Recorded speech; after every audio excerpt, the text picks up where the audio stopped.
to a review. Today we're looking at the Kotobukiya Dayakkaiser. This is, of course, from the best anime ever, Gurren Lagann. At least in my opinion, I think it's a top-notch thing. You know, lots of it is kind of stupid. Some things go on for a little too long. But I think it's an awesome show. I enjoy a lot of the symbolism and, I don't know, relatable, you know. Simone is one of the most relatable main characters, just saying. Alright, so this, I think, came out around 2007, around 2008 when the show did. And it retailed for about 808 yen, I think. About $8. And it's kind of complicated, but it basically still retails for that. It actually retails for less. It retails for more, around $7. But we'll get into that more a little bit later. Here's the box. I think it looks pretty cool. It is this kind of CGI render, which is very bizarre, because in the show, besides the Mugan, there's almost no CGI, so I find it very weird that they made a special model, or at least what I think is a special model, just for the backs. And here we have the side, which shows some images of what the figure looks like, and then other figures in the line. I would like to get King Kitan and Anki, however you say it. But from what I've seen, the Gurren Lagann figure itself, it's not super great. You can see some pictures. Now this thing did not come painted, which I did not know. It does say in Japanese, I believe. Oh, right there. Actually, it says in English and on the front. I was in California, okay? There was lots of weed. I was probably not thinking straight. Alright, I did not partake any. But, it was around, you know. But it says it's plain. It says it's a plain model. I didn't even notice that for some reason. I don't know what my deal was. It's fine. I finally painted it. Got it a couple years ago. Alright. Enough of me talking. Let's open this. I keep on breaking the immersion here with the white cloth. I like the white cloth. Should I go Jang style and just do a white table? I don't know. Alright. So we can bloop, put that box to the side, and we get all sorts of crazy stuff in here. We get this, which is just like telling you about the symbols and giving you warnings and all sorts of stuff. Here we have all the sprigs. No, I'm not being gentle with the sprigs. You can see the joints, I think cannon, the arms, all the dark blue stuff, light blue stuff, and then some extra little bits and pieces. And here we have the instruction manual. And, you know, it has a nice picture of the Dayakkaiser up front. Instructions, which I think are okay. They're kind of vague, but they get the point across. And then a color guide, which you can see it got paint on. And Dayakkaiser, even though he wasn't the only pilot. I guess it's his. It's fine. There we go. We have some pictures of him. Very exciting. And I actually did not paint the whole thing. Well, I had a lot of help with painting it. I don't know why I just did that like a moron. But I decided not to paint the nose because that would have just been annoying, honestly. Here we have all of the delectable pieces. There are not a lot of pieces. I don't know what's like flash. There's only like 20-ish pieces, which is not a lot.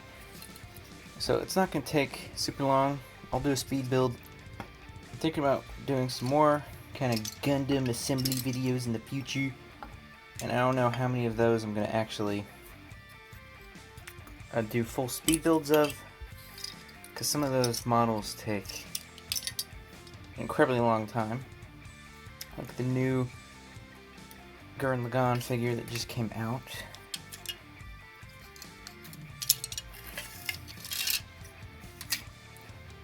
Alright, let's do it. Alright. So it should not take too long to build this, so I'm not even sure if I'm going to do a speed build. Here we have the barrel. It's 2 pieces, it just goes together. Boop-a-doop. Did not paint all of it because that goes inside. And then we can get the top piece. It's just 2 pieces. There we go. And then we can get one of these halves here. And place it in. Potentially. Am I putting it in the wrong way? No. There we go. And then you take the cannon and you place that. And then this part can be a little tricky with the booty. There we go. See, it doesn't want to fit quite right. There we go. Probably want to potentially put the booty in first. And then we're actually done with that. So you put in the other half. Make sure everything's all lined up nice and pretty. And bada bing, bada boom. That did not sound super great. You got most of a Dayakkaiser already. Alright, then it says to get to the little rubber joints that are brown and put those there and there. Alright, then get his eyes, which came pre-painted. The only thing that was pre-painted.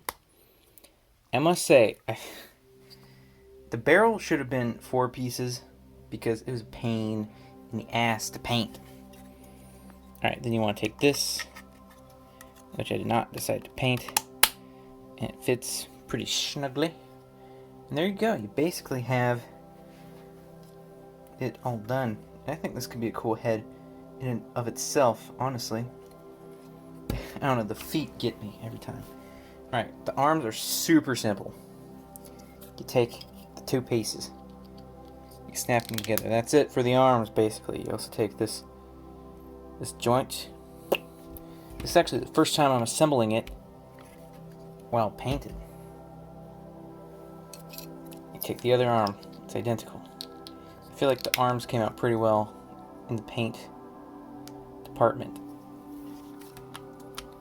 There you go. You got your arms, and then probably my least favorite part of the whole design, the legs. I don't know. Gurren Lagann, it's like there's a lot of symbolism, but I don't know. The Dayakkaiser is one of those mechs that just doesn't really mean anything. Maybe I'm misinterpreting that, but I found that very weird. Alright, so got one of the thighs, it's 2 pieces. The flash cutting is not super great there.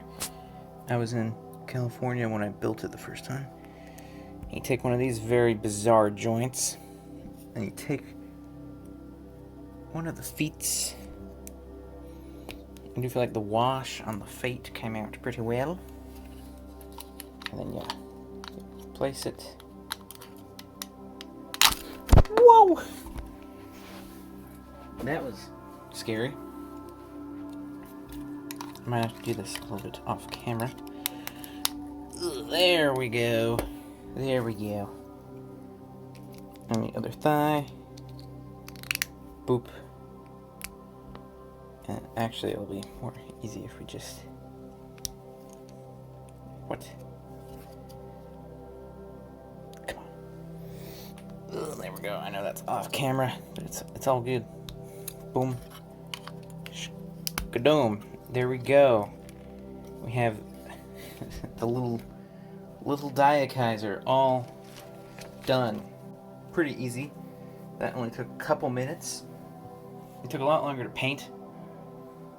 I don't know,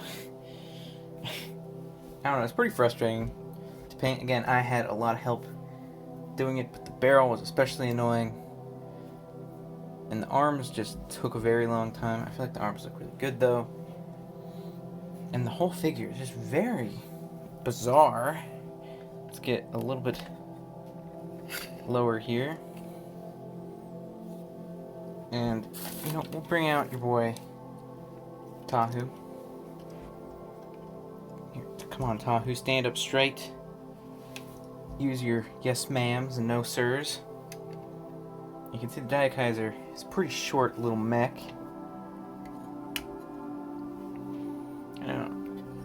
No one's standing up perfectly straight, but you can see he's pretty short. His proportions are pretty wonky as well, but it's fine. Pretty accurate to the anime. And very interesting figure. Unlike most mechs, I know I just hit the camera 18 times, exactly. Just a very weirdly designed mech. Very weird. And we can just go around looking at some of the details. It's pretty accurate. But the face on it is just very interesting, and you have these arms that are really far back there, and he just kind of has like a little, gimme. Very bizarre.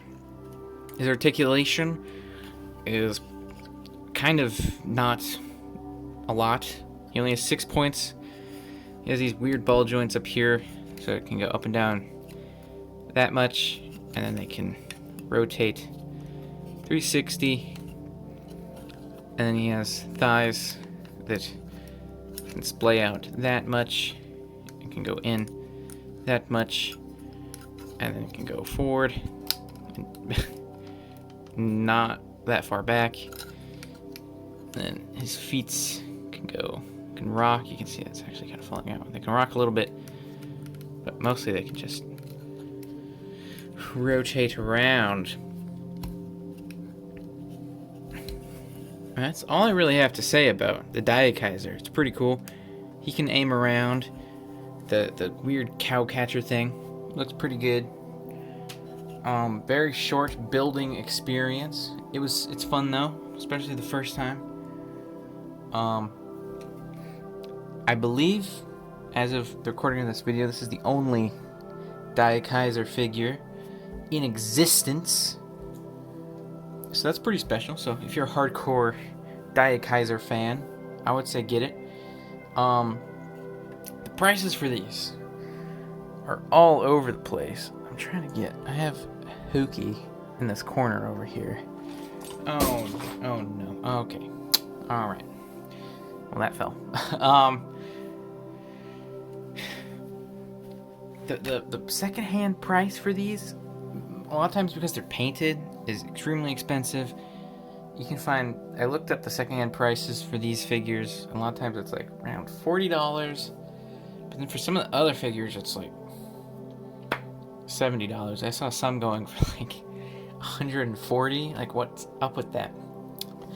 But on websites like Hobby Search and the other one, Animari or whatever it's called, I don't even know. Never used it. You can find them for like $7. They're retailed for $7. They're actually, I don't want to say cheap, but they're not like juicy Gundam quality. The instructions are pretty vague. Some of the paints, it's kind of annoying to do.